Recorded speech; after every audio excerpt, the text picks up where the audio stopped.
Hi, everybody. It is Eamon here from Pathmonk Presents with another podcast. And joining us all the ways from Philadelphia, we have today the founder of BlueTuskr, Andrew. Welcome to the podcast. How are you?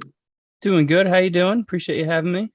No problem. You're very, very welcome. And for those who are listening in, can you give us maybe a quick download on what BlueTuskr does? So, how you help people and help businesses.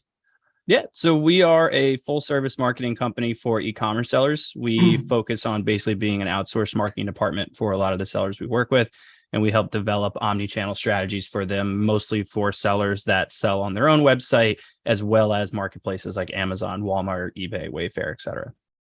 Fantastic, fantastic. And when you're dealing with all these different platforms, how are you getting the word out there at the moment? Is it inbound? Is it outbound? Is it YouTube or LinkedIn? Or what seems to be working at the moment? Most of what we do is, well, when we first started, it was definitely a really, very strong SEO approach. It was like one of the first things I did was start writing as much content as we possibly could with a strong focus on the SEO side. Now, as things moved on, we've started to do more visualized content. Like I have my own podcast. We do a lot of like webinars.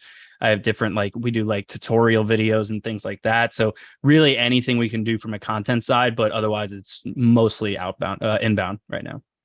Okay, okay. And with that as well, when let's say you're getting the inbound, how important is your website at, taking all these visitors and converting them into potential customers or happy customers in the future? It's obviously basically the main part. With an agency, I think the biggest struggle is there's so many of us. It's difficult to stand out as an agency because unless you can truly easily differentiate yourself on your website, it just looks like another agency site. You got services, claim to be the best of the best. It's the same stuff. So our site, we really have to make sure that not only do we come off as a thought leader in our industry, but also clarifying like what our true differentiators are. Mm-hmm. No, no, it's so important because if you're in the sea of everybody saying like we're number one, we're number We're one, great. Everyone's number one. it's easy to get lost in the noise of all of that. And with this as well, if there was an area, let's say with the website, what you're doing at the moment, since you founded the company, what are you doing better now than maybe you were doing 5 or 10 years ago?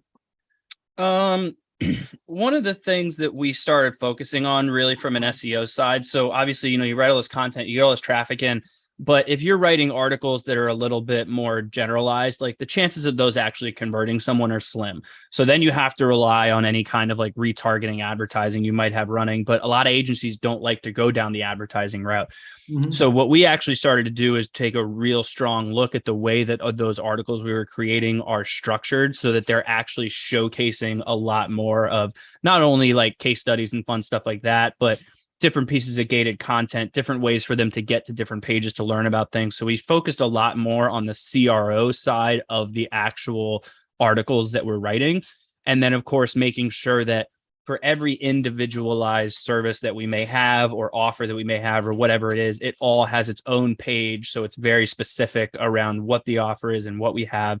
So really, we've taken a real strong look at the overall CRO of our site, which has allowed us to actually start to convert those leads, whether it's from a marketing qualified lead because they're gated content or something like that, or whether it's a true lead that's coming in from like a contact form or chat or something along those lines. No, no, that makes perfect sense, and like I can see why that's getting results. And to kind of switch gears a little bit and talk about more of you as a leader and obviously the founder of the company. What keeps you busy on a day-to-day basis at BlueTuskr? What keeps me busy? Everything. What a loaded question. When you're not Oh man, podcasting and doing all I of know, this. right? Yeah, when I'm not doing everything. We're still a small team. There's I think 15 of us on. I never say in-house anymore because we're all remote, but I guess in-house, quote unquote. And then we have like 20 or 30 contractors. So I'm still in the business a little bit more than I'd like to be. But when I'm not, a lot of my time is focused on building out our own marketing side, starting to develop a lot more different like kind of funnel structures. We have just now started to kind of play with the whole paid advertising side just because I got curious and I kind of wanted to practice what I preach.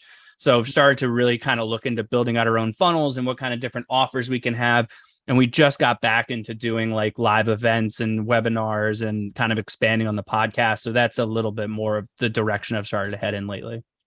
Fantastic. And it's good. I mean, I guess, a year or two ago, like there was no events. It's great to see finally events pretty much back to normal now after Yeah, the whole exactly. COVID and all that happening. So, look, what I want to do is, if you're ready, maybe put you in the hot seat and ask you some rapid fire questions if you're good. Let's do it. Hit me. Let's do it. Let's do it. So, like for example, Andrew, what was the last book you read, or maybe currently reading? Ooh, Messy Middle. I've started and not finished that book, I think twice. And this time I'm like, no, I'm finishing it. So I'm this time I am finishing it because I only got like a handful of chapters left. But that's basically what I've been focused on right now to try to figure out, like, you get the agency, you get to that certain point, and then you just kind of feel like you flatlined. And I want to figure out, like, how do I scale it out? So I've definitely started digging back into that book. Very good, very good. First time I've heard of that, but great title, Messy Middle. It makes me like makes you think. Oh, it's great. Yeah, definitely about scaling and thing is good. So with this as well, like, why is one problem that maybe kind of, if there was no boundaries in technologies and you could snap your fingers, I mean, what is one thing that you would like to have fixed in the company today? Or maybe it's something that's taking up a lot of time and that you could automate. What would that be? Oh man, that's a good one. I'm going to have to go with the first thing that came to my head would be some kind of visualization around attribution. Tends to be our biggest problem. Because like from an agency, like, it's not we work with e-commerce sellers all day. So someone comes to your site, it's pretty easy to figure out if they're going to convert right away or if it's in the next like handful of days, but then that's it. But with an agency, it's they come, they see a blog, then they leave, then maybe they come back and they check it out, and then maybe they download something, and then it's just such a long sales cycle that I'd love to have a little bit more eyes on the overall actual attribution of it. And obviously with the way that that's going now, and since the iOS change and all that stuff, it's near impossible comparative, even if you use something like a Triple Whale or I forgot what the other one's called. But that would probably be more in the direct go back to the good old days when I could track everything. Exactly. And like for example, being the founder, and yeah, you're saying the good old days, but with everything changing, it like before we jump down, we're speaking very briefly about AI and how that's having an impact on the industry. I mean, do you have anything that you'd like to share on that, your thoughts? Because it's ChatGPT, it's everything that's happening. Yeah. I mean, so I keep kind of heading back to the agency thing, but specifically as an agency, I've always found that the agencies that end up failing are the ones that keep doing the same thing year in and year out and don't adjust to technology or platforms or anything. Mm-hmm. And so as soon as AI took off, we were like, okay, we've got to figure out looking into this. And we definitely dipped our toes into it. We didn't dive completely into it because I know like you do that kind of stuff with like, you see horror stories with like crypto and NFTs, like, I'm going to test it, but then that's it. But we've started to really get into it from an SEO side. So in June, we're doing a big event on basically a complete walkthrough of how we leverage AI for everything around SEO for ourselves, as well as for our clients. And what we've started to realize is like, there's a lot of capabilities that that AI has for SEO, but there's a lot of still nuances that need to be done manually. And we actually are going to go through the AI platforms that claim to be able to do that kind of stuff, but can't. And we're able to show like, here's why it actually doesn't work as well. And then the ones that claim to do certain things that do work. So going through keyword research, basic kind of stuff like that, and getting all the way into like actually writing content and whether it's read by AI or not, and whether you need to adjust it so you're not plagiarizing and how you have to link to those things. And so we're going to get real deep into that. So that event's going to be in mid to late June, and we'll be doing a whole deep dive into the AI side of SEO. Perfect. And where can people find out about that event? Is it just going to the BlueTuskr.com website, or is there yeah, just head to our website. We're going to plaster it everywhere so you can't miss it. Great. No, that sounds super interesting. I'm sure that a lot of people listening in will find something like that definitely applicable for what they're doing. So definitely check that out. Also, what I'd like to do is imagine you could go back and it's your first day, as a founder. If you were in your first day, your first month, your first year, all over again, what would you do differently, or what advice would you give yourself? if you're starting all over again? Oh man, so many things. I think one of the things I would have done a little bit differently now, like we've kind of powered through it and it is what it is, but we're full service. So we act as a completely outsourced marketing department. I have a whole SEO team and then I have a paid ads team and social team. So like it's like an agency of agencies. Mhm. And so while that model has now started to work really well, getting to here was a chore. And what I probably should have done was taken a real strong focus on like one or two services and then start to branch into the other services until we got to this model. So it was a bit of an uphill battle getting it to here. But now we've kind of powered through it. So it is what it is. But it probably would have saved me a little bit of stress over the past couple of years. There we go. There we go. So some good advice for people if you're at the beginning stages.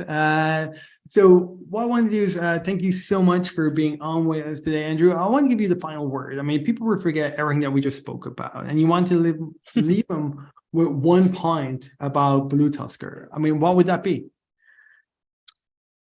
Oh, about us.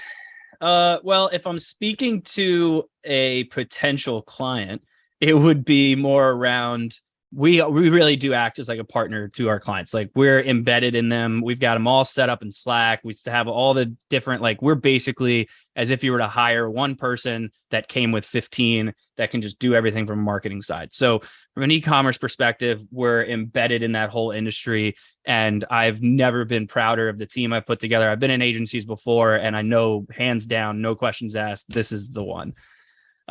From other agencies, I would probably tell them, geez, take a deep breath, man. It's not everything's going to go the way you want it to.